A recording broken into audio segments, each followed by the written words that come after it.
My sister leaned back on the leather chaise like she'd owned the place for decades, feet up, shoes on the imported marble, while her husband barked orders at MY parents like unpaid servants.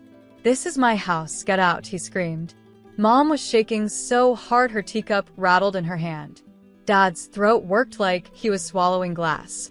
And then I stepped into the foyer and closed the door behind me. "My name is Harper Lane, I'm 31. And if you think you know how this ends, stay tuned. Why do the ones who give the least demand the most?" The $425,000 mansion was my gift, my money, my paperwork, for their 55th anniversary. The ribbon I tied on the deed still sat on the dining table. I bought it because I wanted one simple thing, to see my parents rest. Relax. Finally, for once, not worry about anything. But what did my sister do? She arrived at 9 a.m. with her SUV full of temporary bags, then immediately began acting like Queen of Versailles, moving furniture, bossing everyone, rearranging MY parents' bedroom like it was a spare Airbnb she'd upgrade. Her husband strutted around like a landlord, telling Dad to keep noise low, telling Mom those curtains are tacky, telling the movers to dump MY gift furniture in the garage because we'll bring our own later. When I walked in, all conversation evaporated. Silence. Because they realized the problem wasn't that my parents didn't have boundaries. The problem was, I hadn't arrived yet. My sister smirked, trying to recover. "Oh look, the banker arrives." Not daughter. Not family. Banker. ATM. Sponsor. Walking wallet. I set my keys down on the marble counter and smiled softly. "Good. Let's talk accounts then." My sister's husband, Travis, chuckled like an amateur villain in a cheap movie. "Oh please," he scoffed. "Don't start your usual money monologues. We already handled things." Handled? That one word made Dad flinch. Mom squeezed her trembling hands together like she was trying to hold her bones inside her skin. I walked further in, slow, controlled, not raising my voice, not rushing. There is a special type of silence that comes right before the storm, where everyone knows something irreversible is about to happen. That was this moment. Travis leaned in smugly. "We're signing the renovation contract tomorrow. The designer said this place needs a luxury tone. Our tone, you know, something more high status than your cheap taste." Dad exhaled like someone punched him. Mom finally whispered, voice tiny, "They threw our clothes into the guest room, like we're visitors in our own home." My jaw tightened, but I didn't break. Instead, I turned to my sister. "Tell me exactly what you think you own here," I said quietly. She crossed her arms. "This house. Obviously." I smiled. Slow. Deadly calm. "Interesting," I said. "Because it's actually titled to Mom and Dad only. Fully. Legally. Paid in full. Not a single signature belongs to you or your in-laws." Her face flickered. Travis scoffed again, defensive now. "Please. Your parents said it was our anniversary gift too. We're the future of this family." My sister nodded quickly, desperate. "Right. We're the ones who will take care of them when they're old." I laughed. One short breath. "You can't even take care of your own laundry." Mom gasped softly. Dad looked at me like he suddenly remembered who I really was. I dropped my purse on the countertop. Time to redistribute power correctly. I walked toward the dining table, toward the deed, the very document they apparently never bothered to actually read, just assumed they could claim like everything else they leech off. My sister's voice cracked first. "What are you doing?" I didn't look up. Correcting the narrative. Travis stepped forward, chest puffed like he thought intimidation worked on me. "It doesn't matter whose name is on paper. Your parents are old. We will take over eventually." I slowly turned, eyes locked on him. "Oh, you still think this is inheritance?" I said softly. He blinked. Then I placed my hand on the deed ribbon and ripped it off. "It's not." Mom covered her mouth. Dad whispered, "Harper." I tapped the signature line with my fingertip. "This gift, this entire house, isn't a pre-death asset. It's a completed transfer. Fully registered. Irrevocable. No liens. No pending probate. No shared beneficiaries." Travis swallowed. My sister glared, voice trembling. You can't just decide that. I already did. Months ago. Mom started crying again, this time not fear, this time relief. Dad sank into the nearest chair like his body finally understood rest. And then I slid a new envelope onto the table. Gold seal. Thick paper, not cheap at all. This, I said, is a notice. Travis frowned. A notice for what? I held eye contact. For trespassing. Silence detonated. My sister's face drained. You wouldn't. I stepped 1 inch closer, not yelling, just truth. I already filed it this morning with the sheriff's office. Travis's jaw literally snapped shut. His hands shook. And the part that shook them the most? I wasn't angry. I was calm. Weapon-grade calm. I turned toward the door. Because the sheriff would be arriving in exactly 6 minutes. Dad whispered, Harper, they'll actually come here? I nodded. They're already en route. Travis staggered back, like I'd punched him in the lungs. My sister slammed her palm on the marble counter, desperation finally breaking through the entitlement. You can't do this. Where are we supposed to go? Where are we supposed to stay? I tilted my head. That sounds like a you problem, not a mom and dad problem. Mom looked at me with watery eyes, but there was something new in them. Not fear, pride. Dad stood, slowly, like a man whose chains were finally loosening after 30+ years. My sister pointed at my parents, voice shaking. They said we could live here. Dad finally spoke, voice steady. We were scared to say no to you, but this house was never yours. My sister froze. Not because she didn't know that deep down, but because her greatest weapon just left her, compliance. Travis tried one last pathetic tactic. You think the law will take your side just because you have money? I didn't smile. I don't need money for this.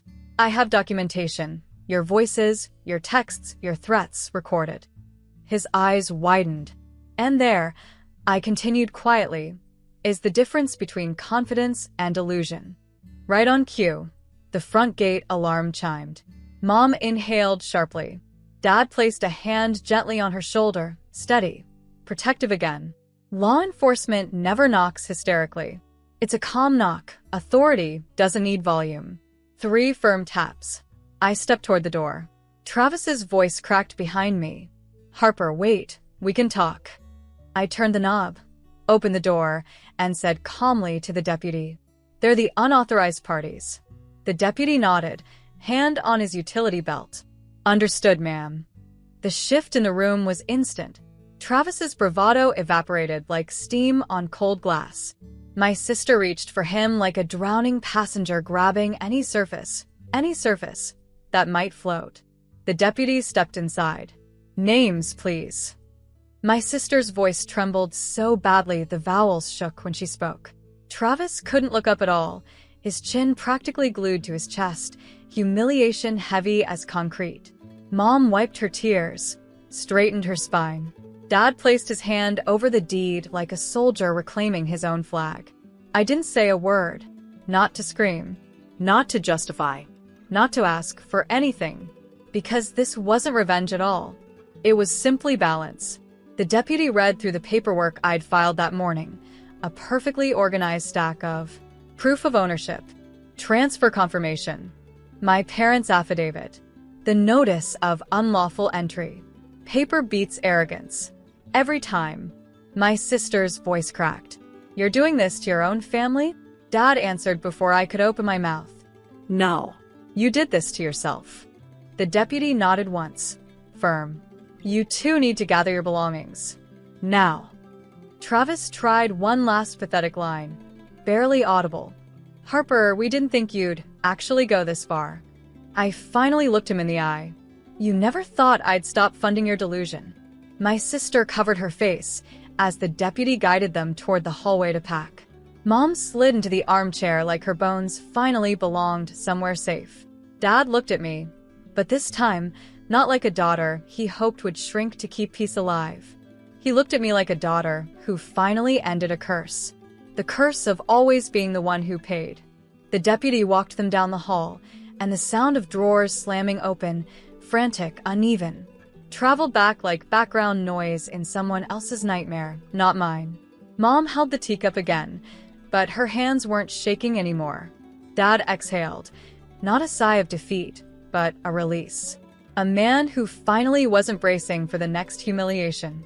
He looked at me with a strange mix of disbelief and something I never thought I'd see from him. Respect. Harper, he whispered, voice raw. You didn't just buy a house today. You saved us. And that sentence, that tiny 10-word sentence, was more than any award I ever earned. Because he finally understood. He finally saw the years he ignored, when I was building, earning, sacrificing, while my sister lived like a princess off borrowed illusion. From the hall came the sound of my sister's panicked voice. What do I pack first? And Travis, defeated. Just grab anything, we're out of time. Mom slowly reached toward me. Not to cling, not to beg, but to touch my sleeve, like she was checking if the moment was real. Will we get to stay? She whispered. You're home, I said softly. This is yours, no one gets to steal that again. Her eyes filled, but not with fear, with relief, with finally being safe in her own walls. Outside, the deputy cleared his throat. They're ready to leave, ma'am. I nodded, walked to the front door, and stood beside it. As they passed, my sister didn't look at me. She couldn't. Travis glanced up once, eyes hollow, like a gambler who finally understood the casino was never built for him to win. They stepped out onto the driveway. The gate closed behind them with a metallic click, not loud but final. The deputy walked them to their SUV, waited until doors slammed shut, then gave me a small, respectful nod before heading back to his cruiser. The patrol lights faded off the estate road, leaving only silence and the soft hum of the fountain in the front garden. Mom and Dad stood in the foyer just staring, like their bodies were present but their minds were still catching up to the idea that safety was suddenly real. Dad sat slowly, almost carefully, like he was sitting in a seat that finally belonged to him. Mom wiped her cheeks with the sleeve of her sweater. Not sobbing anymore, just processing. I don't know how to thank you, she whispered. I shook my head. This wasn't a gift. This was correction. They both looked up. All my life, I continued softly, you thought peace came from tolerating them. But peace comes from boundaries, not endurance. Dad breathed out, like someone who'd been underwater for years and finally surfaced. Mom exhaled a short, shaky laugh, a laugh of relief, not irony. I didn't think you'd come today, she admitted. I looked around the foyer, the marble my parents deserved, the quiet dignity they'd earned, and then back at her. I came because you finally needed me for the right reason, not to sacrifice myself again, but to restore you. She nodded, tears returning, but the clean kind, not the scared kind. I stepped closer, placed my hand gently on hers, steady, warm. You get to rest now, I told him softly. This home is yours, and no one gets to touch that. Dad whispered. So what happens next? I smiled, calm. We reclaim your life now, not theirs. The following morning, sunlight poured into the breakfast room like something had been scrubbed clean, not the walls, but the air itself. Mom made pancakes. Dad read the paper. Not rushed, not tense, not watching the door like intruders lived inside their shadows. I sat at the kitchen island sipping coffee, my own chipped ceramic mug, the one with a tiny corner missing near the rim that always scratches the edge of my lip if I forget to tilt it just right. That stupid little imperfection always reminds me I'm human, not a machine built to fix everyone else. Mom looked up suddenly and smiled, a real smile. No fear hiding behind it. Dad asked if I wanted to hang a family photo in the living room.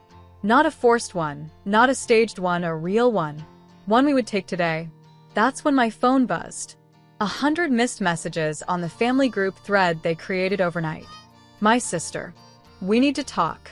Where do you expect us to live? And then, we deserve a second chance.